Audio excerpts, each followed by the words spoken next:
Hello again, everyone. So we got a new week. I'll be talking about Denver sports teams this week. So it's going to be the Denver Nuggets of the NBA, who I'll be talking about today, and the Denver Broncos of the NFL. I will be getting two Colorado teams, so the Avalanche of the NHL and the Rockies of the MLB later on in about a month or so. But I just wanted to do these two teams this week and then do those other two teams for Colorado, the Rockies, and the Avalanche later on. So today it's all about the Nuggets. So we're going to look at the Nuggets and see how they can turn their season around. 30-52 last year. Not a great record. They do play in the Northwest, which is kind of an interesting division, I want to say. Obviously, they got the Timberwolves in that division, 16-66 last year. But now they've got another number one overall pick. They're definitely going to start turning it around. Wiggins, Rookie of the Year this past year. They're definitely heading in the right direction in Minnesota for sure. You got the Utah Jazz, who were 38-44 last year. The Trailblazers, who were 51-31 and won that division, and then the Thunder, who were 45-37 and just missed out on the playoffs.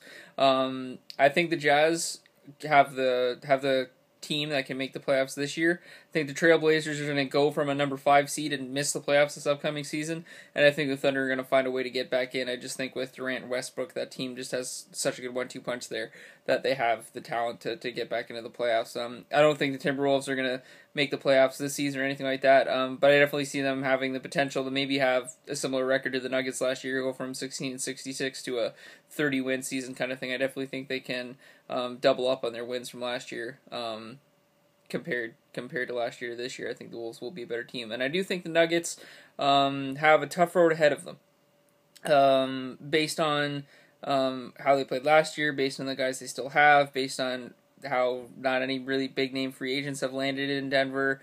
We'll have to see what happens. Looking at the draft, they did draft Emmanuel Mudiay with the 7th overall pick, as well as Nikola Radosevich, if I'm pronouncing that correctly, with the 57th pick. Mudiay was the 7th pick. So definitely a solid point guard there, a guy that you can go into the future with. If Ty Lawson, you find a way to trade him, or he leaves and you find a way to bring somebody else in, we'll see what happens. Jameer Nelson has opted out of his contract, so he's obviously not coming back to Denver. So if I'm Denver, as great as Mudiay could be, he was the 7th overall pick, I think it'd be tough to put him into a starting role right now. I think it'd be good for him to play behind Ty Lawson, come off the bench, give him a year in the league before you let Lawson go. I mean, if for some reason he comes off the bench and he has an amazing first half of the season, then maybe near the trade deadline you look to move Lawson and you bring somebody in, especially if you're having a decent season and you have a shot at maybe making the playoffs, then maybe that's when you could move him. That's just my thoughts on that there. But I think for right now, I think Lawson's definitely a guy you want to keep on your team. Just because I think it adds a lot of unnecessary pressure to Emmanuel to step in and become the new point guard of this team. I think that just adds a lot of extra pressure onto a guy that you don't necessarily need to right off the bat, because it's not like he was a top 5 pick. It's not like he's going to a team where he needs to become the face of that franchise. I think that's what Fareed is for this Nuggets team, in my opinion. But I think he can be a starting guard in this league, and I think that's what the Nuggets are going to mold him to be, is to be a starting guard and is to be a guard for their team going forward. I just don't think it's a great idea to put him into a starting role right off the bat, because it's just a lot of added pressure onto him. And like I said, it's not like they were a bottom 5 team. They play in a division that I think they have the potential of being a decent team in. I don't think a 40-42 record is going to make you the playoffs in the West. I think that's the other thing we have to remember, is they play in the Western Conference. Like I say in every NBA post that I do, the Eastern Conference is so much weaker than the West. So the West is just a tough conference. But they do play in a conference where the T-Wolves are a definite beatable team. The Blazers, I think, are another beatable team. I think the Jazz and them can match up very evenly. And I think the Thunder, I think they aren't necessarily the weakest team in this division, and I think they do have the talent that they can compete with those 4 teams and compete with other teams in the West. It's just playing in the West does make it tough. You almost have to have a 50-win season to be playoff, caliber in the West, and that's just because it's a tough conference, and that's no fault on the Nuggets, no fault on anything like that. It's a tough conference, and I think they know that. I think they know that if they want to make the playoffs, they almost have to flip their record and go 52-30. To get a decent seed anyway, to get home court advantage kind of thing. But You're not going to do that in 1 year, and I don't think that's kind of a direction you want to go. I'm sure they could have brought in big name free agents and signed into a 1 or 2 year contract, or found some solid veterans and done that. But that's more of a quick fix, and I think successful teams find a way to grow and head in the right direction, not sign some big names for a couple of years. Let's make a championship push for this season and next season, but then after that we got nothing, and then you're back to where you were now 2 years from now. I think that's just not a very smart basketball move to do. So I think having Madai as your point guard is solid. Have him come off the bench, keep Ty Lawson around. You got Faried that you can that is still a great forward for your team, and you can build a roster, I think, around Madai and Faried going forward. And if Ty Lawson sees the team going in the right direction, maybe he will stick around longer, and trade talks with him become a thing of the past. But we'll see what happens. A couple things to look at from last year before I get into individual player statistics is they did only have 4 players playing over 70 games, and I think having team chemistry and your players staying healthy is big key in the NBA. You can have great guys in your team and have a lot of stars, but if they miss good chunks of the season, we can look at the Thunder for an example. If Westbrook and Durant don't play a lot together, they're not going to have a very successful year, and I think that affects a team. And I think it's important to look at that when you look at the Nuggets. Like last year, Hickson missed about 10 games. Nelson, even though he's leaving the team now, he missed about 20 games. Nurkic, their center, missed about 20 games. Randy Foye missed almost half the season. So those are all players that it's important that they're available and that they're healthy. But if they don't play, then it's hard to develop team chemistry. And when you bring in a lot of great free agents and you're building a new team, it takes almost the first quarter of the season just for those guys to mesh and know each other's tendencies and have that chemistry for a team to be successful. You're not going to see teams bring in a bunch of great free agents and then the first 20 games they go 16-4. It can happen, but I think a goal is that those first 20 games you aim to go 500. Now your guys are all on the same page. You've built that little bit of team chemistry, and then you take the last 62 games of the season and you go with it, and you go 45 and 17, and then you have a 55 win season and you make a deep playoff push. I think that's kind of the mentality that you go with. But I think this team is going to be okay.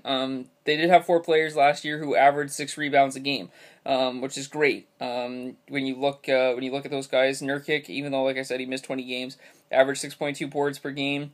J.J. Hickson averaged 6.2 boards per game. Chandler averaged 6.1 boards per game, and then Faried led the team with 8.9 boards per game, and he also had 12.6 points per game. So I think Faried is a great player for this team going forward. I'm not sure if he'll ever be that 2010 kind of a player, but I think he can definitely be better. I think he's still young. We have to remember that. That I think he's still a little raw. I don't think he's reached his ceiling yet. I still think he has a lot more growth in him. Like I said, I'm not sure if he'll be a 2010 player, but I definitely think he can be a very solid player for this team. Chandler had 13.9 points to go with the 6.1 boards he had, so that's solid production from him. And Hickson had 7.6 points per game. So that's solid to go with that 6.2 boards. You have a guy like that coming off the bench. That can be pretty solid. And Nurkic had 6.9 points per game with his 6.2 boards. So they have a lot of guys who can get to the glass, and that's important to lead to second chance opportunities, stop the opposition if they're going on a solid run. It's important to get those rebounds to make sure you have more ball possession and can restrict the points that your opposition is getting. If you can keep a team to under 25 points per quarter, and you can, find a way to get to 100 points in a game, that's obviously going to get you a lot of wins. And I think that's kind of the mentality you have to have. Is it's hard to keep an NBA team regardless of how good they are. It doesn't matter if you're the Timberwolves or it doesn't matter if you're the Cavs. It's hard to keep an NBA team to under 90 points per game, no matter how great your defense is. But if you can find a way to keep it to under 25 a quarter, and maybe you have that one quarter where you keep the team to 16 points in one quarter or whatever, and then you take advantage of that and you score 25, well, there's a nice swing. For sure, and I think that's just a way that we can look at this too, is they got a lot of good guys that can average 6+ rebounds per game, and that's solid. But who are their big scorers? Well, Ty Lawson averaged 15.2 points per game last year.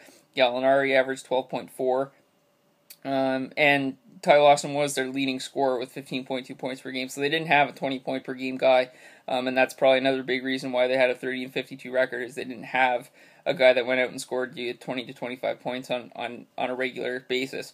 Fried has that potential that he can go out and score 20 points a game, but not on a regular basis. And I think Ty Lawson has the ability to score 20 points plus a game on a regular basis as well. And he was averaging 9.6 assists per game. So if you can have a guy that can average almost 10 assists per game, that's a guy you want on your team and a guy you want controlling your offense and leading your offense. So I think the Nuggets are heading in the right direction. I'm not sure if they're going to make the playoffs this year, but I definitely think they can improve on a 30-52 record, take advantage of the weakening of their division. Like I said, the T-Wolves are still growing and developing. The Trailblazers, I think are really going to fall off. The Jazz only had 8 more wins than them last year, so that's why I think they can compete nicely. And the Thunder, I think it's all based on health for the Thunder. If Westbrook or Durant miss a lot of games, then I think the Thunder could kind of be in the same spot they were this year. But when it comes to the Nuggets, I think they can improve on a 30-52 record. Maybe go 40-42. I still think they'll miss the playoffs. Maybe be like the 10th seed overall kind of thing. So maybe just get out of the playoffs. But we'll see what happens. It's definitely important that they improve on their road record. 11-30 last year on the road. That's not going to get it done. You want to try to go 500 on the road and then win two-thirds of your games at home. And they also finished the season 3-7, so they didn't exactly finish on a high note. But I definitely think they need to definitely improve their road record. 11-30 on the road is not going to get it done. And they were 19-22 at home. So if their home record from last year was their road record, and then they can find a way to go 30-11 at home or something like that, then this team's going to be great. I'm not sure if they're quite at that level yet, but they're definitely heading in the right direction. So good luck to the Nuggets this upcoming season. Thank you again all for watching. You can follow me on Twitter at GHAM614. I'll be finishing off the Denver week with my look at the Broncos on Thursday. Thank you again all for the support. Really appreciate it. Have a good day. Bye.